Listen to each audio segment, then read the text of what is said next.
Okay guys, आज के इस वीडियो में हम आपको बताने जा रहे हैं कि आप जब एईपीएस ट्रांजैक्शन करने चाहते हैं, एईपीएस का कोई भी काम करने चाहते हैं तो आपको उस टाइम कई तरीके का एरर्स देखने को मिलते हैं। उन सारे एरर्स के बारे में आज के इस वीडियो में हम लोग बात करेंगे।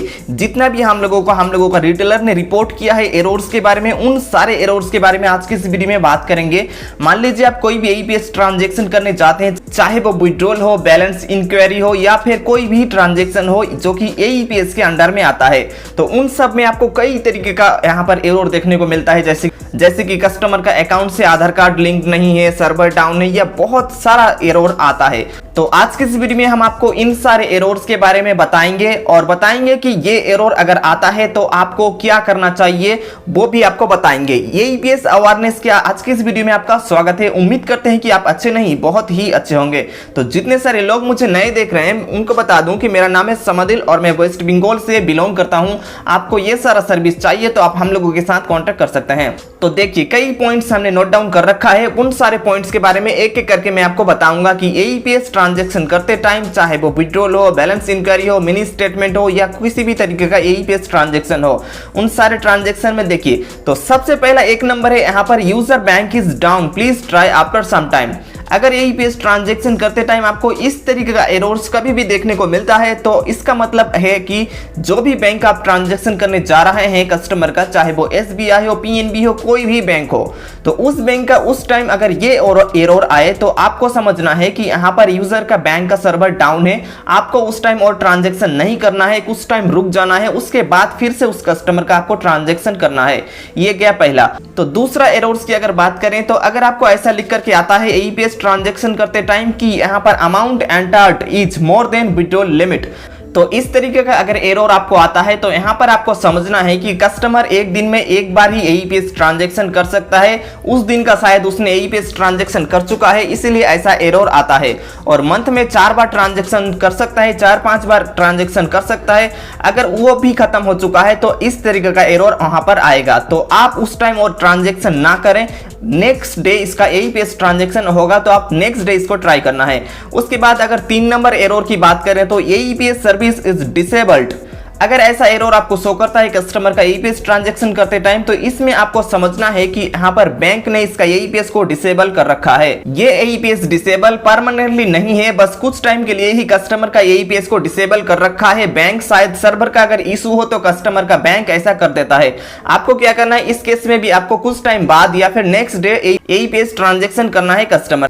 तो 4 नंबर अगर हम लोग एरर्स की बात करें तो 4 नंबर है यहाँ पर एक्सेस्ड विड्रॉल लिमिट अमाउंट। यहाँ पर अगर इस तरीके का यहाँ पर शो करता है एरर तो यहाँ पर आपको समझना है कि कस्टमर विड्रॉल लिमिट को खत्म कर चुका है। विड्रॉल उनको जितना दिया गया है वो उनका लिमिट खत्म हो चुका है, तो उनको बैंक में जाने के लिए बोलिए, बैंक में उनको बात करने की बोलिए। बात करते हैं यहाँ पर 5 नंबर एरर्स की। अगर आपको यहाँ पर लिख करके आता है कि ब्लॉक्ड अकाउंट और इनवैलिड ट्रांजैक्शन फॉर कार्ड, अगर इस तरीके का एरर आपको शो किया जाता है एईपीएस ट्रांजैक्शन करते टाइम, तो आपको समझना है कि कस्टमर का एईपीएस सर्विस को डिसेबल कर रखा है बैंक। इस केस में कस्टमर को बैंक में जाने के लिए बोलिए, उनको वहां पर बात करने के लिए बोलिए मैनेजर से। बाद बात करते हैं 6 नंबर एरर्स के बारे में। तो अगर आप एईपीएस ट्रांजैक्शन करते टाइम आपको दिखाता है कि biometric mismatch, please try again, अगर इस टाइप का एरर आपको दिखाया जाता है तो आपको समझना है कि कस्टमर का जो है फिंगरप्रिंट मैच नहीं कर रहा है, कोई दूसरा अंगूठा का फिंगर उनका लीजिए, उसके बाद फिर से आप ट्रांजैक्शन कीजिए। तो ये गया यहाँ पर 6 नंबर पॉइंट।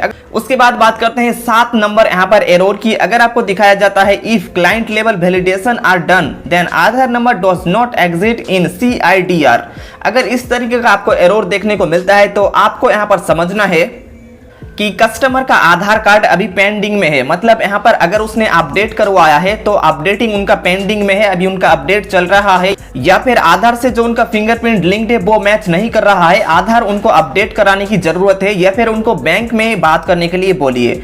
उसके बाद अगर 8 नंबर की बात करें तो इनसफिशिएंट फंड, अगर ये एरर आपको दिखाया जाता है तो आपको समझना है कि कस्टमर का यहाँ पर बैलेंस जितना एंटर आप कर रहे हैं विड्रॉल करने के लिए उतना बैलेंस उनके अकाउंट में है ही नहीं, तो विड्रॉल कैसे होगा। उसके बाद हम लोग बात करते हैं नेक्स्ट पॉइंट के ऊपर, जो कि है 9 नंबर। अगर आपको दिखाया जाता है सस्पेक्टेड फ्रॉड, तो इसका मतलब क्या है, मैंने कुछ दिन पहले आपको बताया था कि आपको एईपीएस में किस टाइप से ट्रांजैक्शन करना चाहिए। अगर वो वीडियो आपने नहीं देखा है तो ऊपर आई बटन में लिंक में दे दूंगा, आप वहां से देख लीजिएगा।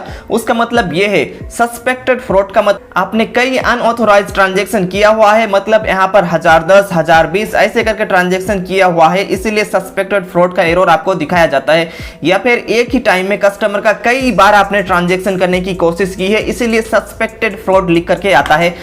अगर ये लिख करके आता है तो आपको कुछ टाइम बाद ट्राई करना है, 24 आवर्स बाद इसको ट्राई करना है, सस्पेक्टेड फ्रॉड अगर लिख करके आए तो। उसके बाद हम लोग बात करते हैं 10 नंबर पॉइंट की। अगर आपको यहाँ पर दिखाया जाता है कि AEPS balance inquiry service is disable, इसका मतलब है AEPS सिस्टम में बैलेंस को चेक करना कस्टमर का डिसेबल कर रखा है बैंक, उनको इस केस में बैंक में जाने के लिए बोलिए कस्टमर को। उसके बाद हम लोग नेक्स्ट पॉइंट के ऊपर बात करते हैं जो कि है 11 number point, customer Aadhaar number is not linked with selected bank, please check with the bank और select another's Aadhaar linked bank. अगर इस टाइप का एरर आपको देखने को मिलता है तो आपको यहाँ पर समझना है कि कस्टमर का आधार नंबर जो एंटर कर रहे हैं और जो बैंक आप सेलेक्ट कर रहे हैं वो उन दोनों का लिंक्ड ही नहीं है। चाहे तो आपका आधार नंबर गलत हो रहा है या फिर कस्टमर अपना बैंक गलत बता रहा है, इस केस में आपका आधार के साथ उस आधार के साथ जो बैंक आपने सेलेक्ट किया है वो बैंक लिंक्ड नहीं है। तो इस केस में आपको क्रॉस वेरीफाइड कर लेना है कि यहाँ पर आप जो आधार नंबर एंटर कर रहे हैं वो सही है कि नहीं। उसके बाद हम लोग बात करते हैं 12 नंबर पॉइंट की जो कि है too many unsuccessful transaction, the card is blocked for 24 hours.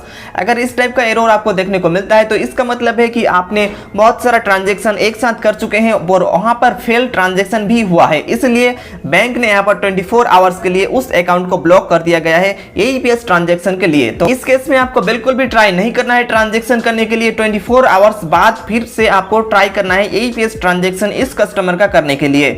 उसके बाद हम लोग बात करते हैं 13 नंबर पॉइंट की कि अगर आपको दिखाया जाता है if client level validation are done then Aadhaar number does not exit in CIDR। अगर इस टाइप का ट्रांजैक्शन आपको दिखाया जाता है, इस टाइप का एरर आपको दिखाया जाता है तो इसका मतलब है यहाँ पर कस्टमर का आधार नंबर जो आप दे रहे हैं वो सिस्टम में अपडेट ही नहीं है, इस केस में उनको बैंक में जाने के लिए बोलिए। उसके बाद हम लोग बात करते हैं 14 नंबर पॉइंट की और आखिरी पॉइंट की और last but not the least, यहाँ पर the account is frozen please contact your bank. यहाँ पर इस केस में कस्टमर का अकाउंट फ्रीज किया गया है बैंक की तरफ से, जो कि ट्रांजैक्शन बिल्कुल भी नहीं कर सकता है। इस केस में कस्टमर को सारा डॉक्यूमेंट लेके बैंक जाने के लिए बोलिए, वहां पर उनको सॉल्यूशन दिया जाएगा। तो जितने सारा एरर हम लोगों को रिटेलर्स वगैरह डेली बेसिस पे सेंड करते हैं AEPS ट्रांजैक्शन करते टाइम, उन सारे एरर्स मैंने आपको एक ही वीडियो में कवर करने की कोशिश की। उम्मीद है कि आपको ये वीडियो पसंद आया होगा और सारे AEPS ट्रांजैक्शन जितना भी हम लोगों के पास रिपोर्ट आता है डेली बेसिस पे, उनके बेस में मैंने ये वीडियो बनाया है। तो इस वीडियो को देख के आपको समझ में आ चुका होगा कि AEPS ट्रांजैक्शन में जो बेसिक एरर्स आते हैं उनका क्या मतलब होता है। तो अपनी तरफ से एक लाइक कर दीजिए और इसी तरीके का वीडियो के लिए हम लोगों के साथ बने रहें। मैं मिलूंगा आपसे अगले किसी इंटरेस्टिंग दमदार टॉपिक के साथ, तब तक के लिए बाय बाय।